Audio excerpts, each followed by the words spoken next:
not new. Well, the first one I saw you beat somebody You know, all of a sudden people don't get sent to big stories and then they find out why. Yeah. People on the East Coast scared me. Anyway, she was unable to get the signal out of I the. grew up in Florida. You know, I went down there, connected it. I was She was never pressed start. the day before yesterday. I had to drive back, so I drove right past. And people were texting me. I'm like, I'm not there. I know. I really thought about it. Oh yeah. I always think of it.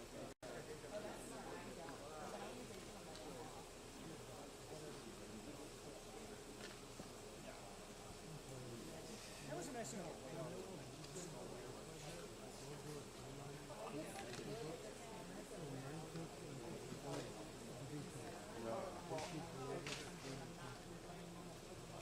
Maybe went half of this, whatever our energy drink.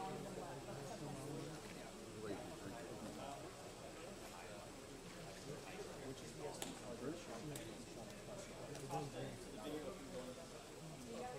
It's just caffeine. That's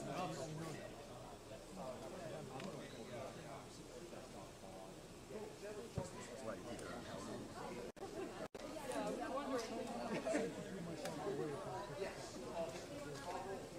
that need to be fed back.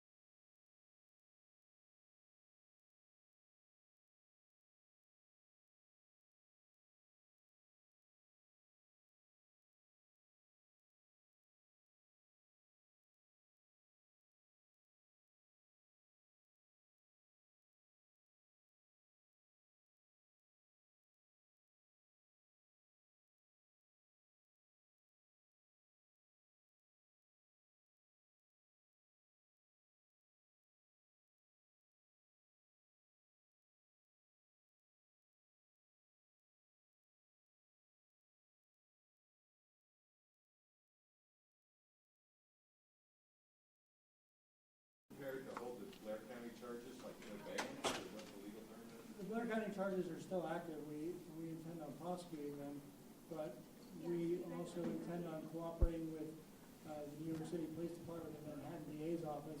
We've already indicated to them that we believe their charges take precedence, and we'll do what's necessary to accommodate their prosecution first.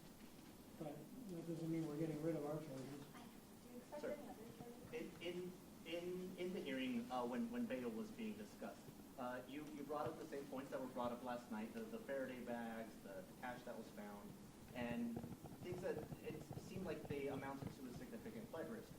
The defense attorney today said that the court is obligated to provide bail regardless of what the flight risk is if the case is not one that is punishable by life without parole. Your defense, or your point after that, was that besides being a flight risk, the court is allowed to deny bail in case the person is still a danger to society. Is there anything that's found that could be, pointing towards the fact that he might be targeting other people, or why argue that he was still a danger to society? So I'm not going to comment on the ongoing investigation into this defendant, but I will say anyone charged with criminal homicide is a danger to society. I would make that argument in any case where someone was charged with a significant assault and there is no more significant assault than homicide.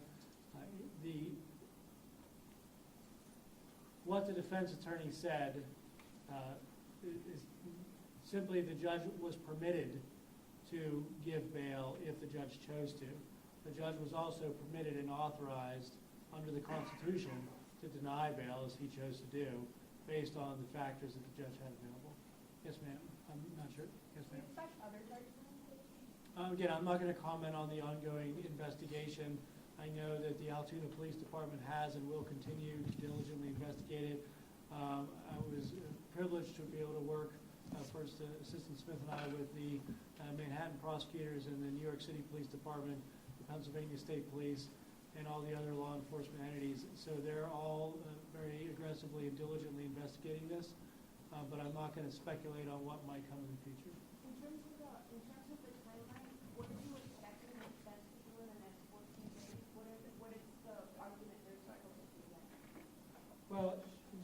have 14 days to file a petition for habeas corpus, and that would simply be a document challenging the Commonwealth's ability to prove that the defendant is the person that the state of New York has issued the arrest warrant for. But that has nothing to do with the ability to go, be able to go out on bail, to be on bail in the meantime. So for now, I mean, how much longer, is the bail denied all the way until trial? Well, this defendant now has two dockets in Blair County. One docket will go away once he is extradited, and that is his fugitive from justice charge. And the judge denied bail on that until, obviously, the judge makes a ruling on any defense motions, at which time we anticipate the state of New York will be able to collect the defendant. The other local charges, the encounter between the Altoona Police Department and the defendant has been denied bail on that case as well, which the Pennsylvania Constitution provides for when the judge finds it appropriate under the circumstances. So you may go right now to have him expedited to notify what you're working for? Our primary focus is to cooperate with the New York City Police Department and Manhattan District Attorney's Office, so this defendant can be prosecuted for his New York homicide charge, yes. Yes, ma'am. And if I'm in the way, on the way he is right now, he's in jail, is there his bail, what is the facility you have around? I defer to the Department of Corrections or whatever institution someone's housed in. I cannot comment on his specific circumstances. Yes, ma'am. I'm sorry if this was already asked, I kind of missed the top, but at what stage are you at in securing the warrant? And how long do you expect extradition to take once secured? So we've begun that process. I will say the judge afforded the defense 14 days to file their petition. So any hearing the judge schedules on that petition would have to be after that deadline has run. So will be ready anytime after that period. He gave us 30 days. I anticipate we should be able to get that sooner than 30 days. Were you surprised that he got the defense attorney as of last night? He had no attorney. He was figuring out whether he wanted somebody to be hired or to use public defender. What was that process in terms of how it affects you? It doesn't affect us at all. It's very, people secure, usually. A very quick question. Who are the people in the jury box? I believe there were courthouse employees from other departments who were interested in the proceeding. Is it normal for charges presented against somebody who's charged with murder in Pennsylvania to have 6 police officers surrounding them, or is it treated like a higher risk by the sheriff? I can't speak to how the sheriff and his deputies assess risks for inmates. I will say that, we've certainly prosecuted a number of homicide cases here in Blair County where there's been that level of security or more, so that was not surprising to see. Would you say it's, When does Blair County case stay on hold pending? Because he's got that preliminary hearing scheduled on December 23rd. That's our intention, and with the way that's scheduled in light of the judge's 14-day period for the defense to file motions, I anticipate we would likely be able to achieve that preliminary hearing at least before we have the extradition hearing. So you'll go forward with that. Yeah, we don't intend on getting rid of the charges. We acknowledge that the New York City Police Department and Manhattan District Attorney's Office charges should take precedence. They're more serious. We intend to cooperate with them to the best of our ability to facilitate their prosecution of this defendant first, but we don't intend to withdraw our charges. Is there anything expected between now and that 23rd or the 2 weeks? Or is there anything else that is left to be done? Well, the various agencies will continue their investigations, and we'll certainly be working on securing the governor's warrant, so it'll be a lot of phone calls and paperwork. I don't know if this was asked before, but it was hard not to notice his demeanor a little bit. He was smiling, chuckling. Last night he was a little outspoken and animated during the proceeding. Today he also spoke out of turn. Personal to them, and it's their prerogative to act how they act in court. I just want to clarify a bit about the time. So then, essentially, since these things are happening in parallel, the original Blair County case keeps going at its normal pace up until he's extradited, and then it'll just get paused at that point, right? And then restarted whenever the New York case is over? Our intention is to just place a detainer on him once we secure extradition and send him to New York. We do not intend to delay this defendant's extradition to New York, and we certainly, and we've indicated this to New York, their prosecution should take precedence, and then ours will follow. Can you explain in layman's terms exactly what the process looks like to obtain a governor's warrant? So certainly, our office will communicate with the Manhattan District Attorney's Office, and each of us communicate with our respective state-level governments, and it's the state-level governments that work with each other, execute the governor's warrant, which sometimes can take, approximately 30 days, plus or minus a little bit. I will say that those wheels have already started moving in this case, so I'm hopeful we can get that accomplished quickly. So what is your timeline, best case scenario?